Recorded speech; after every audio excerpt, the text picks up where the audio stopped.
All right, I'd like to welcome everyone to this evening's show, Conversations.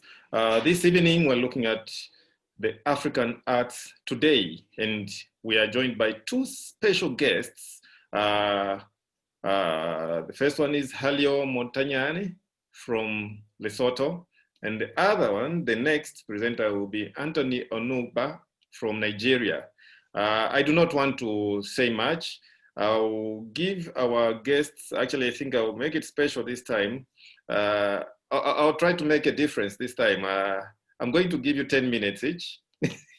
I know that it's not going to be enough, but I think we'll just do it that way. So I'll make a presentation in 10 minutes.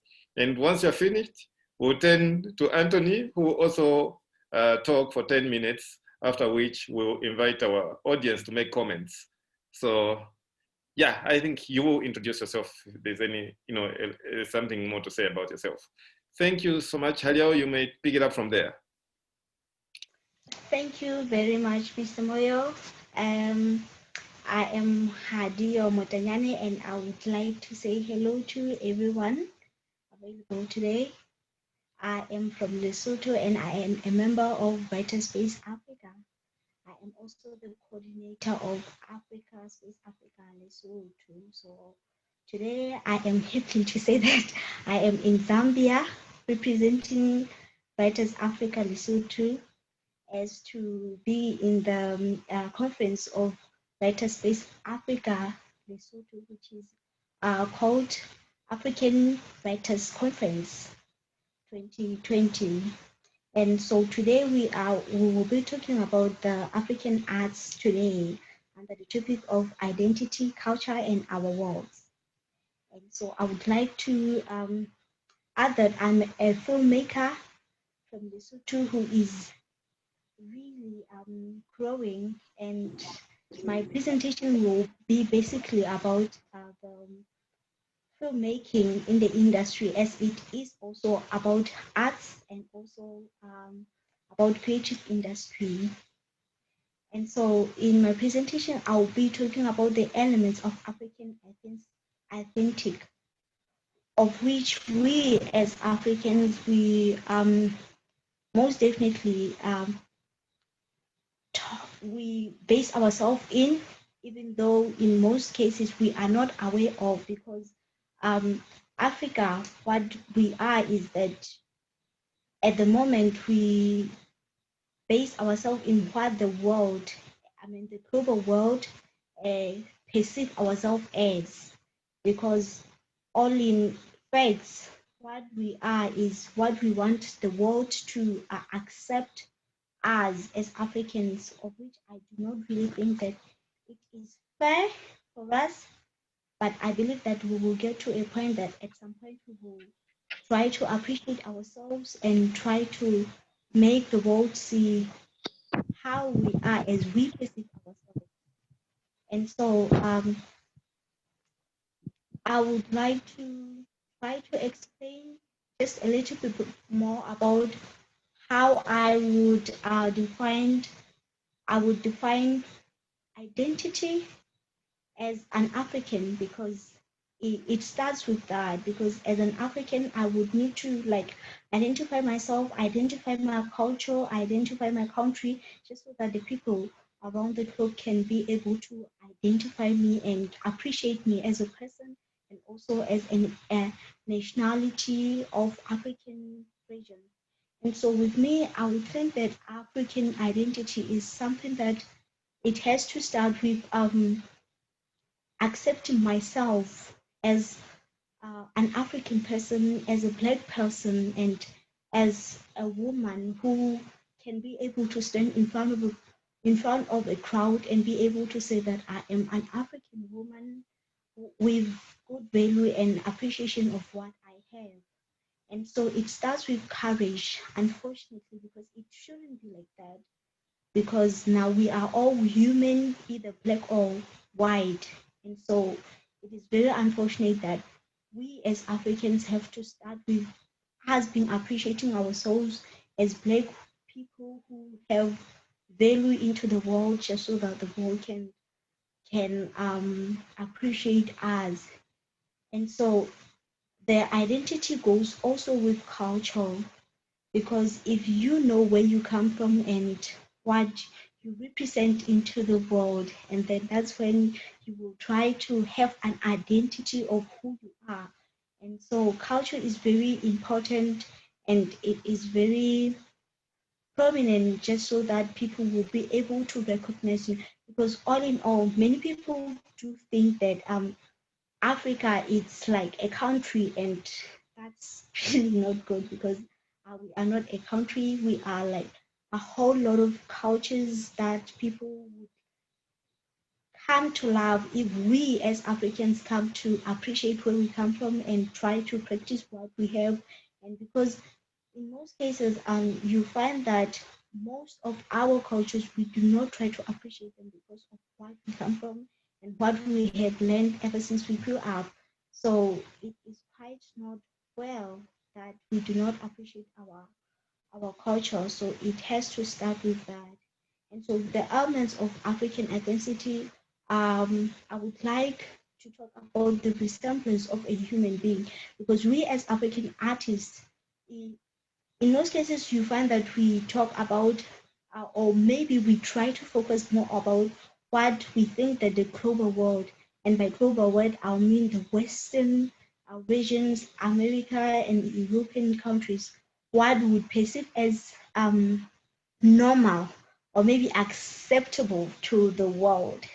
And that's how we base ourselves into, and that is not good, because we have to appreciate where we come from. And so that's why um, we try to like appreciate the human being, and we try to perceive ourselves as human beings that appreciate where we come from, and try to appreciate what we can do as Africans and all that. But all in all, it, it's quite clear that Africa is still perceived as the the world of animals, wild animals. Like if you see the pictures of the famous photographers around the globe, you find that they perceive Africa as the wild animal region, where you can find like zebras, animals, and also all sorts of like animals. But on and all, we are people, and for me, I think that it would be quite beautiful and more greater if we could perceive us as Africans and try to show the world that we exist, we are the Africans, and we are beautiful, and we are black, and we appreciate that, we are happy to be that, and the world might as well just accept us as we are, because wow, well, we Africans are very beautiful. And then I think the identity, culture, and our world has to start with us as either the what people would call the youth of Africa, or maybe the we early stages of people who can really make change in Africa, because we as artists in the country, in the world, in the continent, we have the power to change what the whole world has to do with. I mean, we as Africans, we have the power to, either you are a photographer, you can change how you perceive your photography. Do not let like the whole world decide for you what you want to do. Follow your passion and try to show the world what you want people to see about Africa. If it's people, then it can be people.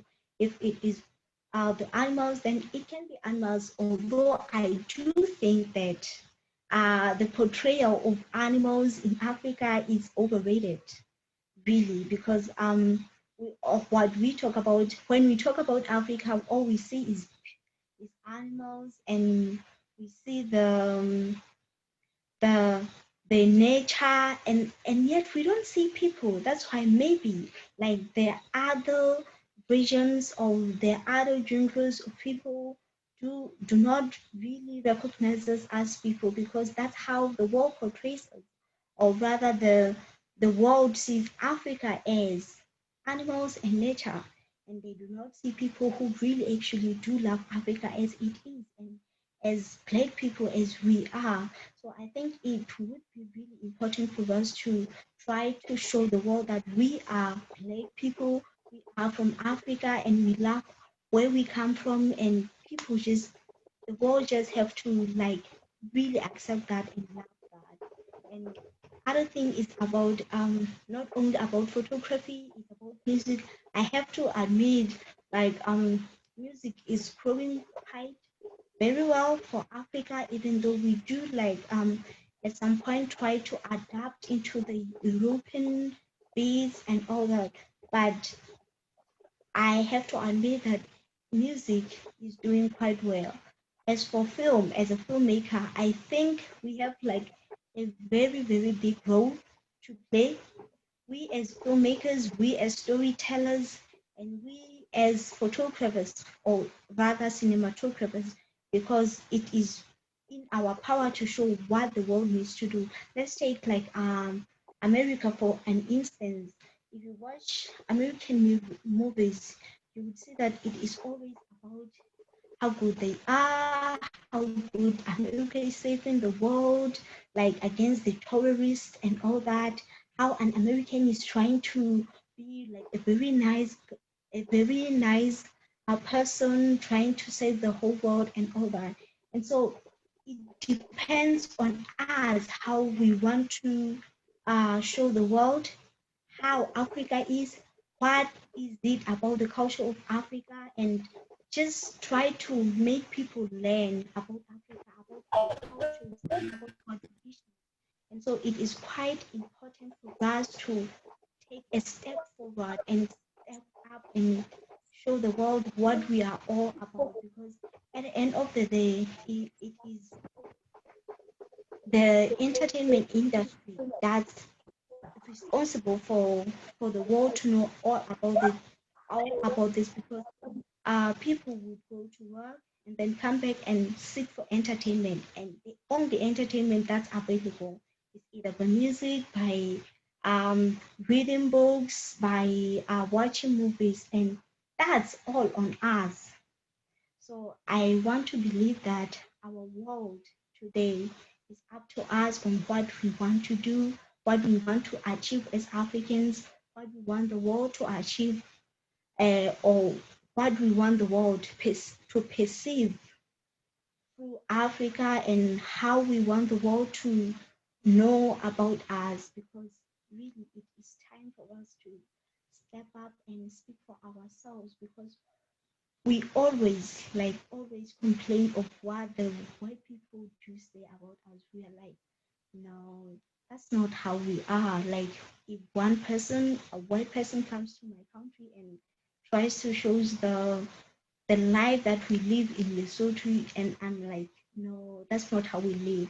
And so it would be best, it is very advisable, and it is like the time right now for us to step down, try to show the world what we have, what we are, what we are all about, and what we should be in the whole world, and what we present as Africans in all of us. And I think I do believe that unity is all the best if we can work all together as Africans, and then it will be the best results that comes out at the end, that how Africa should be. I think this should cover up all my presentation. Oh, thank you very much. I know you can go on and on talking. I know you when you're talking about your subject. Yes, You don't I'm just stop. afraid that I may just pass the 10 minutes that I was Yes, yes. given. Well, still, I think we got a lot from you. I will not comment on that. I'll move straight to Anthony's presentation. After Anthony's presentation, then it's when I'll make my quick comments, and then we'll allow the audience to come in. Anthony, it's your turn now. Hi, how are you doing? We are okay. Thank you so much, Anthony. You are welcome. Thank you. I think that Halieo has said a lot, especially regarding perspective change, which is necessary at this point in our life. But then one of the things that I would like to look at is, the topic is about art today, African arts today. In this context, I would say African arts, more or less like creative arts or literature, as the case may be. So let's look at literature today. What exactly can we gain from literature today? In the first instance, one question that came to my mind when I thought about the topic was, does literature exist for the sake of its own existence, or does it exist because it's a necessity for man towards development, evolution, and some level of formation? If literature exists for its own existence, then everybody carries on as though literature is not really important because it's just there to fill in the space. But if it exists because it's a necessary tool, then we must take it seriously because of the power of the pen. Growing up, one of the things that they told us was the pen is mightier than the sword. Of course, we no longer use sword these days, but perhaps the pen is mightier than a nuclear bomb, as the case may be. So now, since literature exists because it's a necessity for even development, as the case may be, how have we utilized it in this modern day? Prior to modern day African literature, you had literature that was written for a cause, for specific objectives. During the colonial era, a lot of the literature written there was for liberation, for the call for independence. And of course, you had several books that were written along those lines, like the popular one, Things Fall Apart, and even Ngugi's book, Petals of Blood. All of these were written at that time because there was a particular goal that everybody was aiming towards, which was, first of all, the liberation of the African people.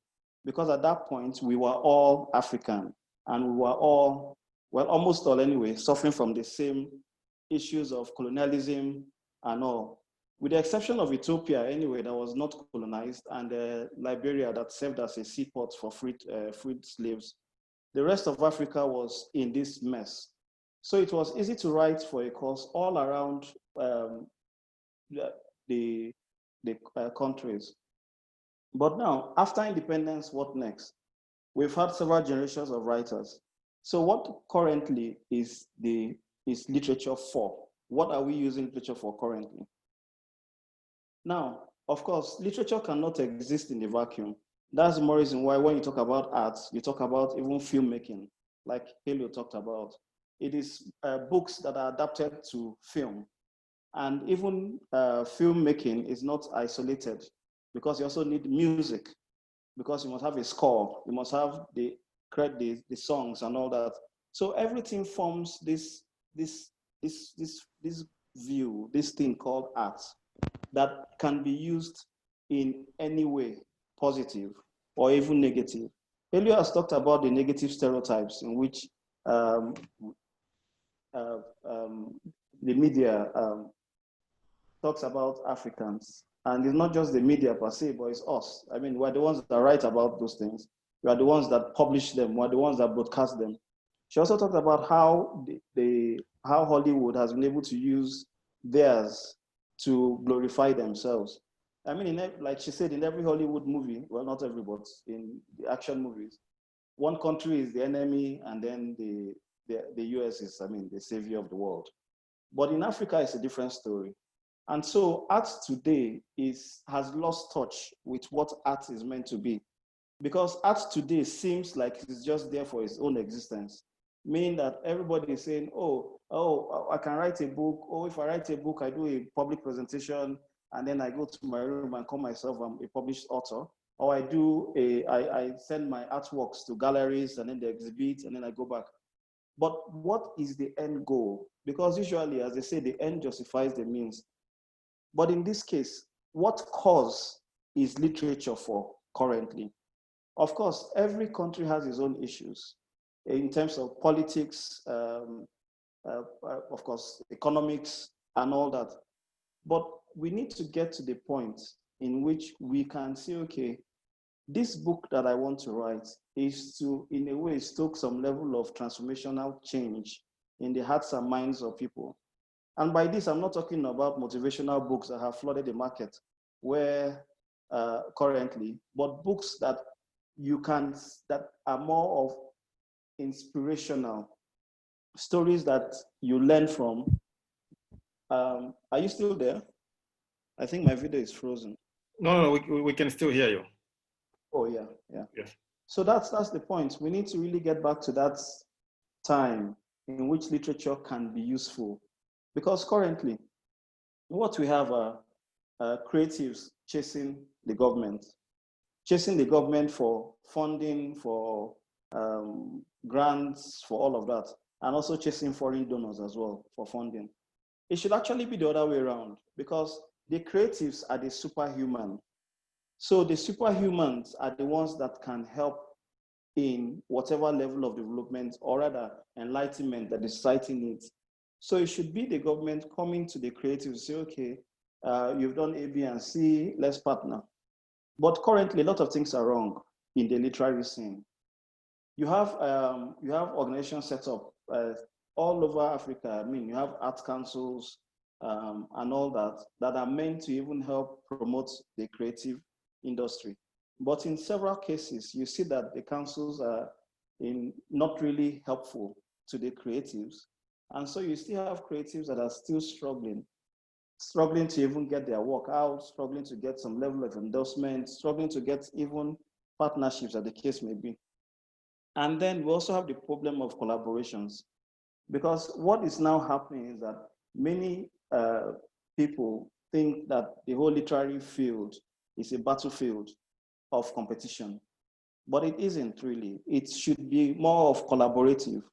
You know, when everybody is, I mean, it's the same goal we're all working towards, but people are doing it differently. So we say that if we continue to do it differently, then we're never going to make a headway. And that's one of the reasons why the African Writers Conference is really important, because you see a lot of these collaborations beginning to happen and a lot of networking as well. And finally, on this, we also need to get to the point whereby we realize that the writer or the creative is not an island, which means that you cannot survive only on maybe writing your book. The reason is because the book itself is a long-term objective, a long-term goal. It's just like the album, as the case may be for the musical artist. It's something that's long-term. You don't publish a book today and you get all the revenues today. You can get it maybe even spread over a year. But in between that period, there's the need for the writer to be visible in the literary world. One of the ways is to have a functional and good website. The challenge today is that many creatives don't have. So if you're trying to lay hand on one, you either go to maybe a social media site, hoping that, of course, you don't get to talk to the wrong person, because, I mean, there are people who impersonate people these days. And then also there's a need to also have speaking engagements. There's a need to offer services, as the case may be. You know, because everything is intertwined. You cannot separate writing from proofreading, from editing. You can't. They're all together. And also there's that need for us to, as much as we can, come together to network is really, really important. This way, somebody in Egypt, for instance, can write a book and the book can sell in Botswana because there has been some level of networking and publicity and marketing that has been done. Thank you. Okay, thank you very much, Anthony. I will just quickly point out the fact that Halieo, stressed the idea of self-acceptance amongst Africans and African artists, and noted that actually as Africans, we appreciate what comes from outside more than we appreciate our own work, which is something that we have to, to work on. We have to realize that we should have power over our artistic expression as opposed to waiting for the outsider to appreciate what we do. And she has observed actually that in the musical arts, Africa seems to be, we seem to be doing better in the musical arts than the other arts. So I think really this is a wake-up call to, to the rest of the art disciplines. And then, so that's from Halieo, and thank you so much for that quite illuminating. And Anthony, yeah, I love you're starting to refer to literature, and early literature, to say early literature came in for a purpose. It was reactionary, but that doesn't mean that literature needs to be reactionary. It needs to have a purpose, and that is what is key. And I really like that, that point. It has to have a purpose. It shouldn't be art for art's sake. Yes, art has to be art, but still it has to serve a purpose. And then your observation that, the arts are interlinked. So in short, we cannot have one art discipline that works independent of the other. We all need each other. We need to create some form of, a mesh that we are working, we're working with as artists. We need to have networks, to have all these relations, which of course comes to the idea of people working in isolation. So we can't work without collaboration. We have to collaborate one with the other. And key amongst all this is that we need to be visible as creatives. So one of the key things is we have to have a website. That's very, very illuminating, and thank you so much for that. I'll open this up for discussions. Unfortunately, I only give a minute for a comment. So we'll just allow comments from our members of the audience. Quick comments.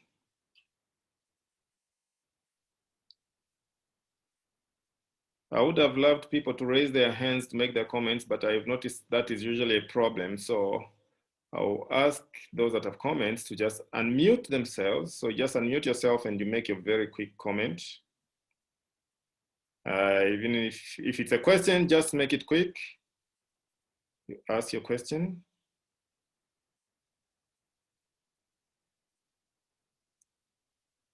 Okay. I can't see anyone. It seems this has been very clear to our audience. You are good presenters. Yeah, I think everything has been clear. Maybe just a quick one, particularly to you, Anthony. Halieo says that the musical arts have performed better than the other ones. But then in terms of Nigeria, I think the literary arts have performed very well. I do not know how you would look at those two, the literary arts and the musical arts. Maybe because I'm a literature student, I see Nigerian literature to have performed very well. I haven't paid much attention to music, but I do not know how you look at it in terms of Nigeria. Okay, I think in terms of Nigeria, both of them have performed greatly. The music especially has gone far and wide. I mean, all the places I've traveled to in Africa, I hear a Nigerian song, or two or three or four or five. And then I hear people trying to ask me, what does this word mean? What does that word mean? And all. Nigerians mean everything everywhere. A bit Just our country that we are, my dear, will be the first loyalty. Is that here? Okay. Okay, we can continue. But it's a bit different with literature. The reason is because we have numbers. We're currently about 200 million people. Out of 200 million, I mean, we don't have the statistics of writers, but I should assume that perhaps we have maybe, if we were to do some mathematics that I don't like, perhaps we're probably 30 million writers or thereabouts. So if you have 30 million writers each writing a book, I mean, the population of the Gambia, for example, is just about 2 point something. Sao Tome is just about 200,000. So definitely, if you have that large number of people writing, I have 6 published books, for example. So if let's assume on an average, 30 million people have maybe 3 published books, that's 90 million. So you can imagine when a call for a competition is sent out, a lot of Nigerians always send in their entries. And so Nigerians are more likely to even be in the forefront. So our numbers help us in the literary field. And our numbers also help us with music, because a lot of these things are spread on social media. And because we have the numbers as well on Twitter and on and all that, people are able to tweet and retweet. So I would say that both music and music have gone far, and they are doing very well. I would say that. Well, that's very interesting. I see what is key coming out there is that there's power in numbers. So in whichever way, I think we have to think about numbers. How do we push each other? And I usually say this in terms of, the idea that you brought out to say we shouldn't work in isolation as, as creatives. We have to work with one another, and we have to find ways of raising others as well, because the more we are, the more power we have, the more of an impact that we end up getting to have. Okay, so I think I will not receive any questions, because I think if they were to come, they would have come by now. I'll just give you, Anthony, and a minute to make your final comments, after which I'll return to Halieo for her comments and a minute before we close the show. Okay, my final comment is this. I think that there is the serious need for us to have a level of behavioral change in terms of our literary field. Because we need to also realize that, like an army going to battle, we need to be united. Yes. And one of the things that come out of most of our meetings is that there is a lot of struggle, there's a lot of competition, and a lot of all that currently in the literary field. That's why there are some that will tell you, oh, the literary field in my country is toxic. Others will say, no, we're underdeveloped and all. So I would really say sincerely that we need to collaborate. No matter how it is, it must not be financial, but we need to collaborate in whatever way. Okay, thank you so much. Collaboration indeed is what we need. And actually, that's why we're doing this right now. We have people from different countries. Nahida says, thanks for organizing the conferences, Anthony, and being African and bringing African literature to the world. Is there any other thing we can do as writers to make Africans produce or write more? I think just 10, 20 seconds. Yes, I think we can buy Africa, because a lot of the time there are many Africans who do not even have African books in their bookshelf. So buy Africa, let there be the demand for more African books, and then writers will be able to get money, royalty from the sales, and then write more. Okay, thank you very much. Halieo, your comments? Aside from what Mr. Anthony has already said, I would like to add that me being in Zambia, it has been very helpful, not only for me, but also for my country, because I am representing Lesotho where I am, and I have learned quite a lot of what we as Lesotho can actually implement in our country, just so that we can grow, because we are really still developing or still emerging as African Lesotho artists.